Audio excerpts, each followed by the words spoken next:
Alright, I'm out here with Two Socks and Sparrow, who's sneaking up on me right now. Hi, Sparrow. She's over here begging for attention, nipping on my shirt, wanting her scratches.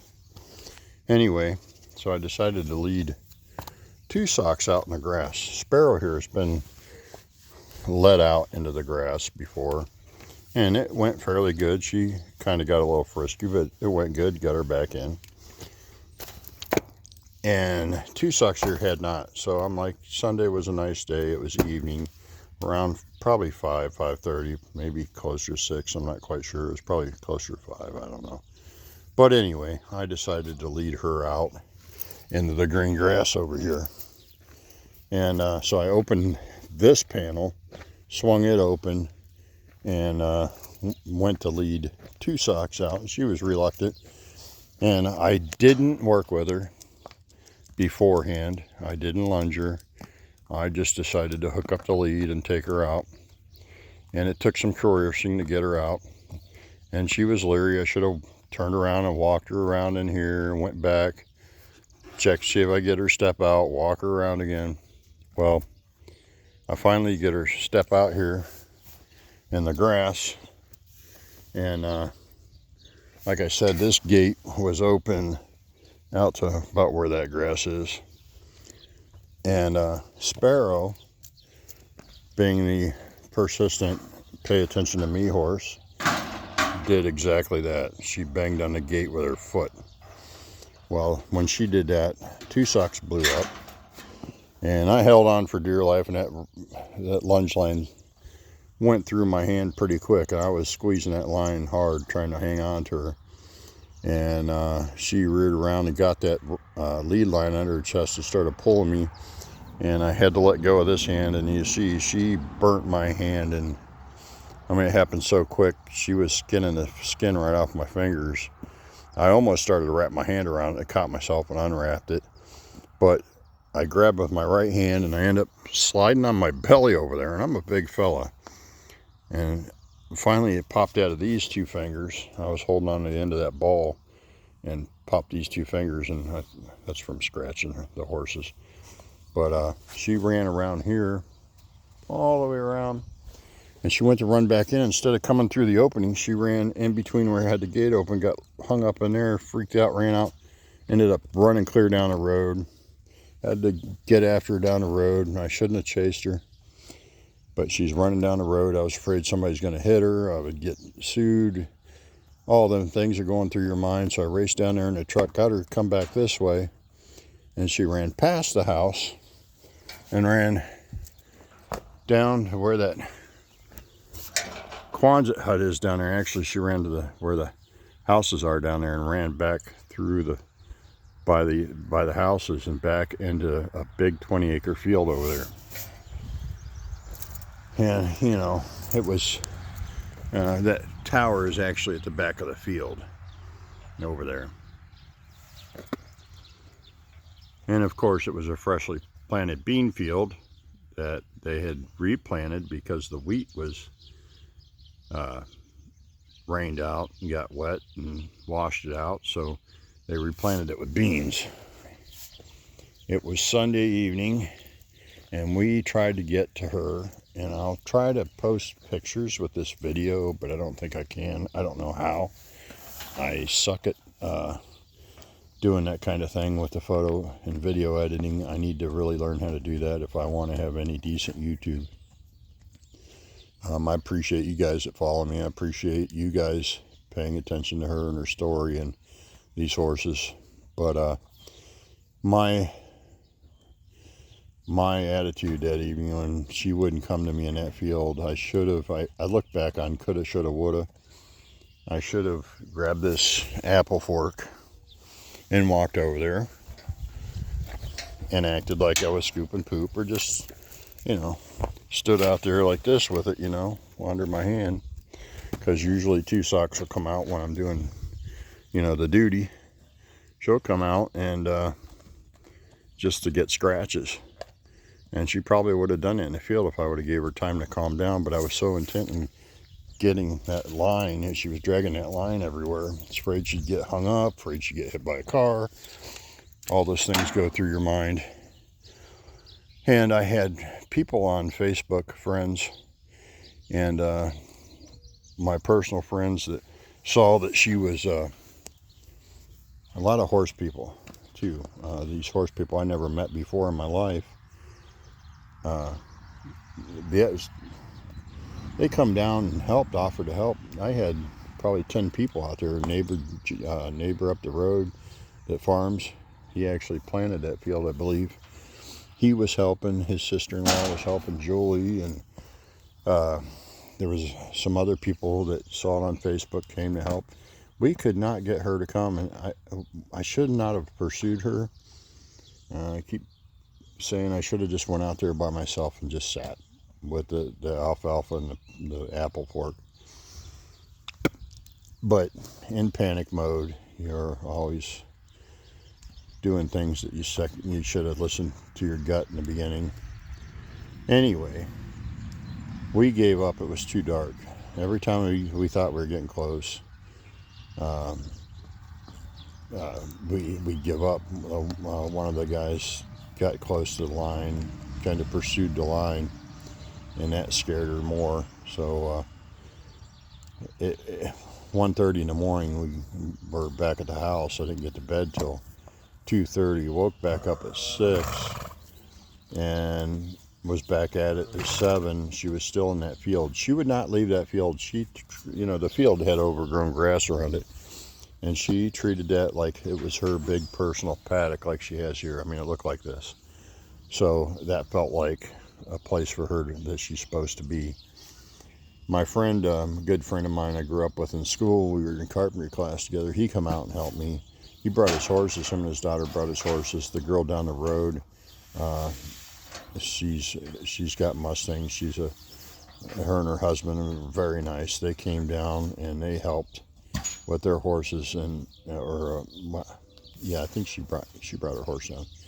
Anyway, had everybody hunting for her, trying to get her, and so we had gave up. Came out in the morning, and that's when we started. My friend John and his daughter Tracy and son-in-law Frank came out and led the horses around the field.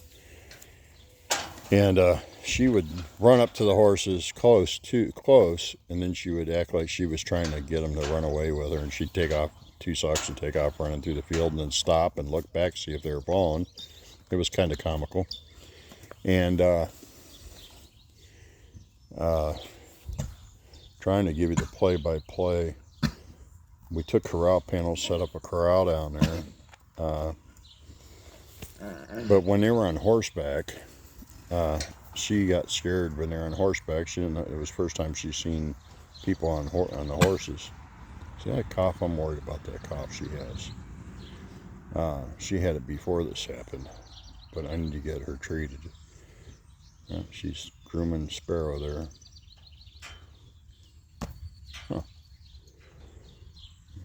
Getting along pretty good.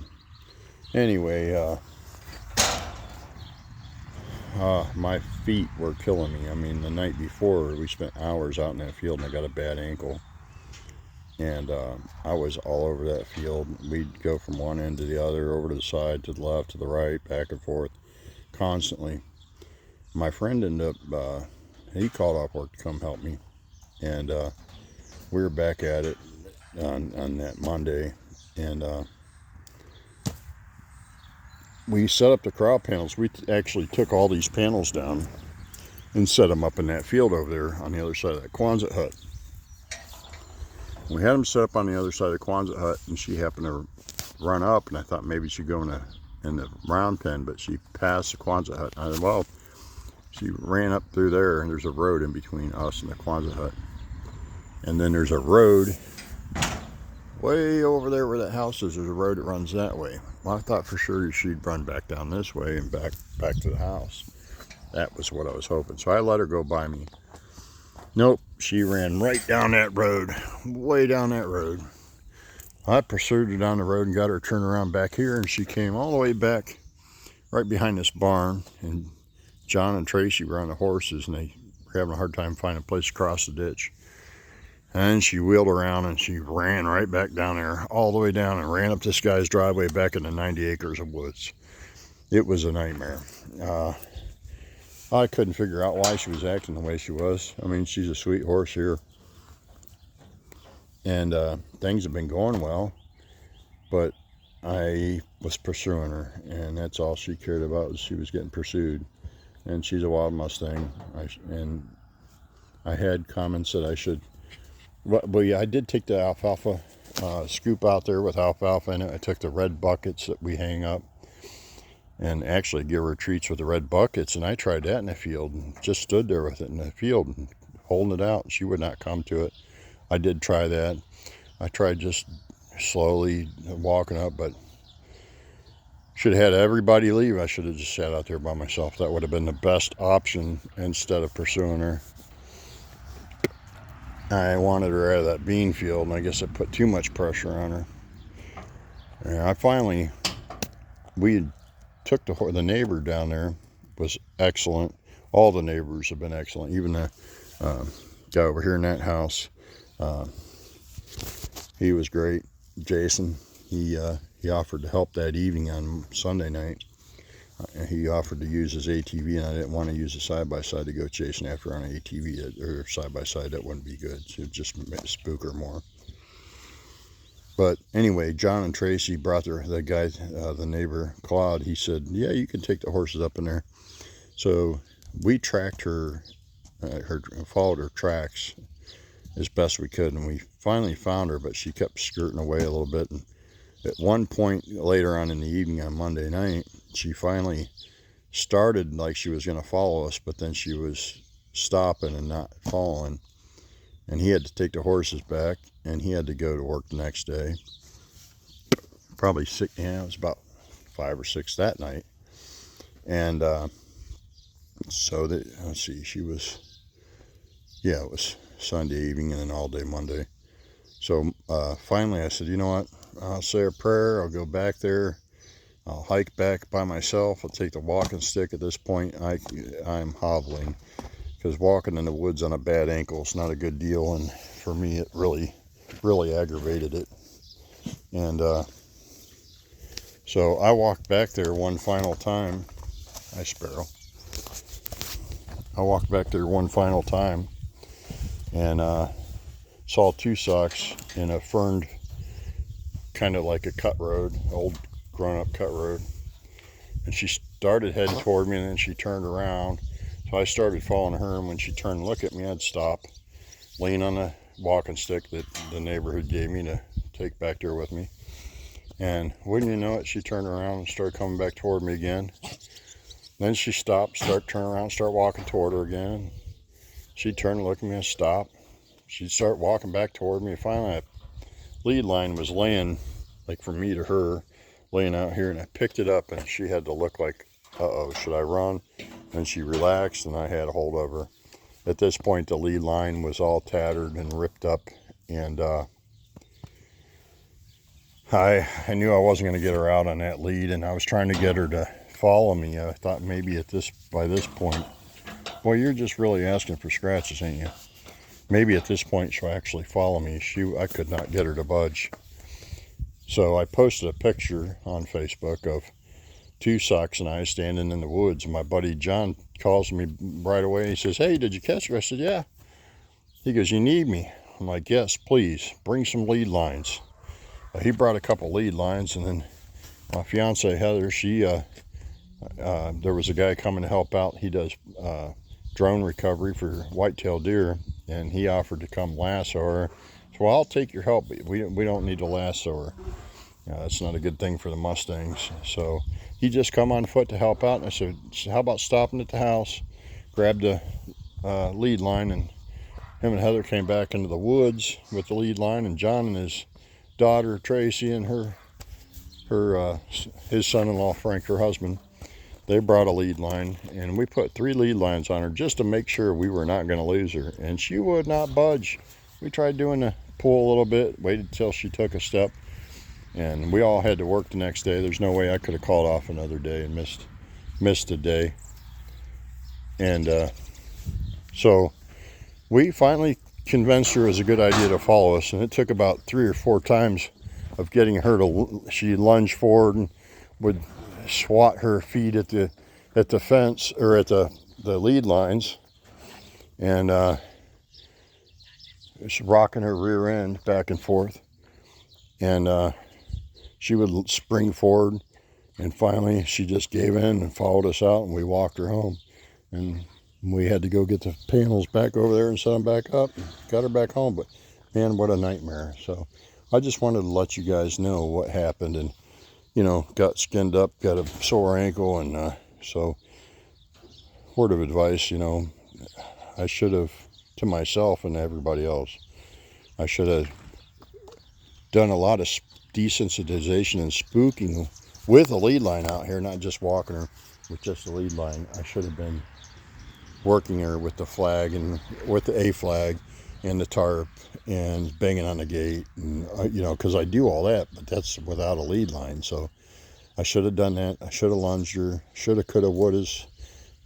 All I wanted to do was have a 15 minutes of grass out here and walk her back in, but it didn't happen. Anyway, I'll give you updates on more training videos, because obviously I probably lost a little bit on that. We'll see. You see she's starting to back up, just seeing me coming, but she's fine. Yeah, she's fine, but if I just touch here, she's pulling away. But I'll work on that tomorrow. But I've been working a lot of hours at work, and especially now. Oh, so you got oh. But hey, move.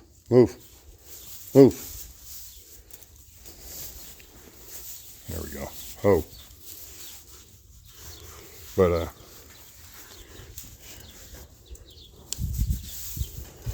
so that's what I'll be working on, is touching that back up. Smile. Good girl.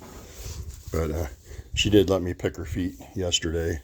Picked her feet out and sprayed her with some fly spray and stuff. But I don't think we didn't lose much string. I just got to work on that. Good girl. We just got to work on that again. Anyway, I got to cut this video short. I'm getting hollered at. I got to go. But thank you all for watching, and any of you that watched this video and helped out, I really appreciate it. You guys are awesome. Please like, subscribe, follow if you've never watched this channel. But it was a heartbreaker. I was pretty stressed out with her not here. It was really worrying me to death. But again, thank you. I appreciate y'all. God bless.